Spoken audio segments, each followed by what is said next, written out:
Hey out there, everybody. I'm a little dolled up because I'm delivering flowers today or working in the flower shop. Not exactly sure, but if I'm delivering Valentine flowers, I want to look presentable. So in a rare makeup moment, I thought I would make this video. How's everybody doing out there? I'm very busy right now, so a lot of irons in the fire, and I wanted to give some updates about a few things. Thank you to the person who sent me the link to Kimberlea's lengthy video that she did on my sister's case. I had no idea that was coming out. I have admired her work for a long time. I think she did one of the, if not the best, deep dives into the Markel case. It's like a 6-part series on, I believe that's on her Dark Livity channel. I'll link them both down here under the description so you can see what I'm talking about. She did a very respectful storytelling about my sister, about the case, very few inaccuracies. I mean, there's a lot of moving parts in there, so it's easy to get small details wrong. I sent it to our mutual friend, and she felt the same way, that it was very respectfully done. She got access to stuff that I don't even think I have. I think she must have gotten access to the case file. There's a photograph she keeps showing of Cindy and I next to a cactus that I have not seen in years. I don't know how she got that photo. It might be in the case file.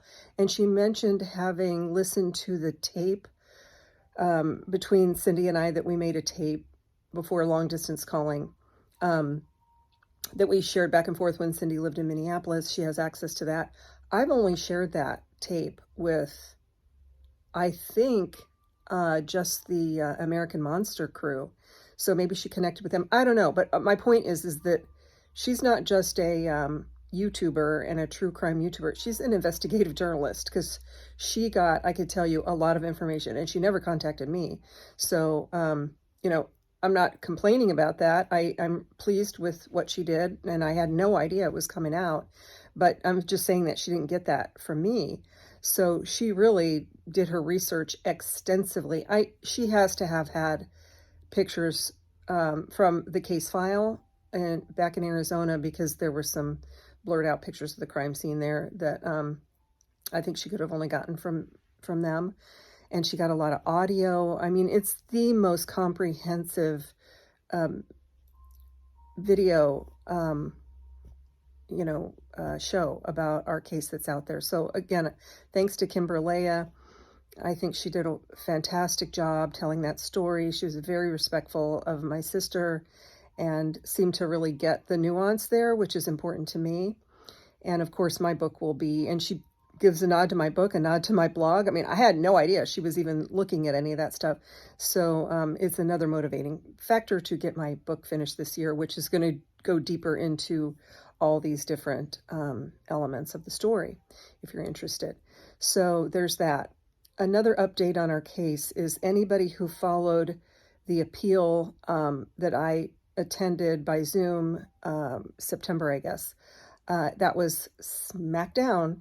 So you can see why I have not gotten too invested over this 34 years of appeals with the death penalty process, because 99.9 of them, don't go anywhere. And it's just traumatizing to hear what people will argue on the behalf of a murderer, and the twisting of pretzels and the twisting of words and logic and everything that goes into that is pretty traumatizing to hear that. And to also, I keep saying this, to realize that it is our taxpayer money that is paying for these appeals for these murderers, on death row, and the audacity that some of these appeals have, and is just astounding.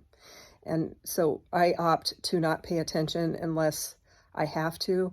I did receive a letter from my lawyer this week that the new attorney general in Arizona is reinstating executions again.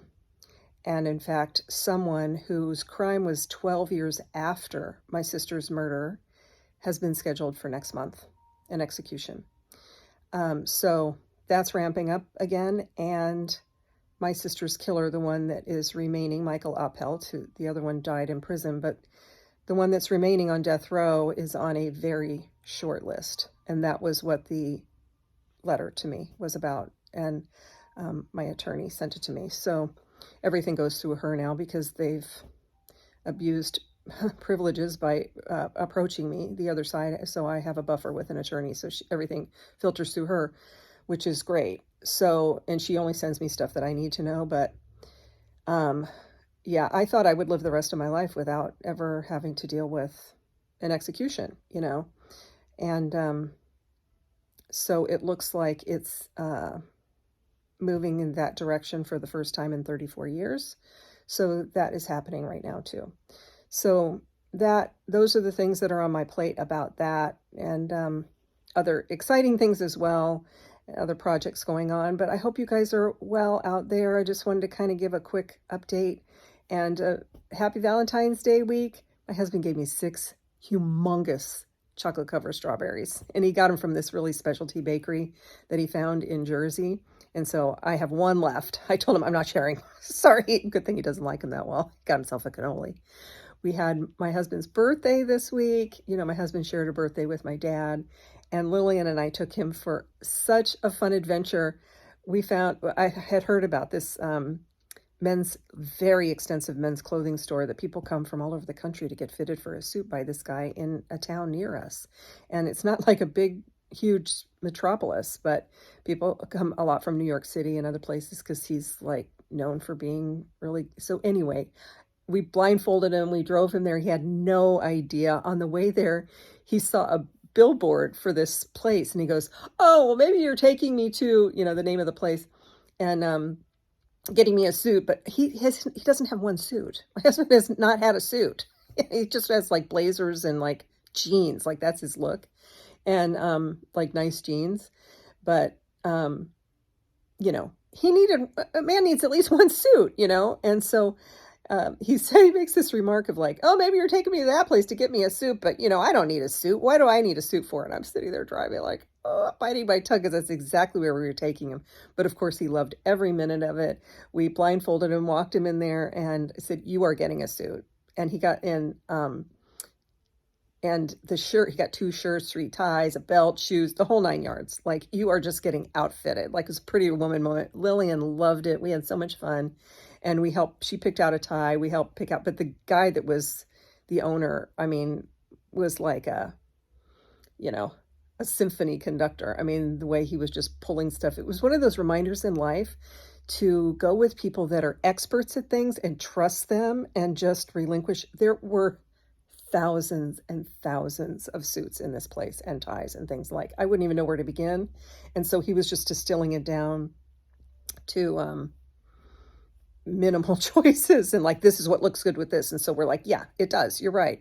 And then we were testing it with other things. He's like, man, this guy is so right on. Like, the things that I would have picked out, like a tie or whatever, would not have gone with that color. And like, anyway, it was just really, really fun. And you know, when you reach a certain age, a lot of gift giving is about experiences. And I had asked Lily, and I said, you know, I could do this on his birthday, which is Monday, or we can do it over the weekend when you're here. And she goes, "Oh, I definitely want to be involved." The whole time she was like, "I love this. I want to do this for Dad on every birthday, like a surprise." She blindfolded him with her bandana, and she was in the back seat, and you know, we made him walk through the street like in the snow, blindfolded. And it was just really fun. So one day has not gone by without him bringing that up. Like, he keeps talking about, like, that is just a high. And I said, "Mister, you said you didn't need a suit, right?" And he's like, "I did need a suit. Why did I think didn't need a suit?" And he's like, "Now I want to go back and get more." He got like a blue window pane. It's going to be all tailored to just fit him like a glove. And it's gorgeous. So we're having our big 10-year anniversary is this May. And we have a big night out planned in New York City. So he's going to get his suit, and I have a few dress options on the way. So, because now I need to get properly matched to that. So it's exciting. Anyway, that's an update. Things are well here, busy, and hope you guys are doing well out there. And happy Valentine's Day. Lots of love to you. Take care.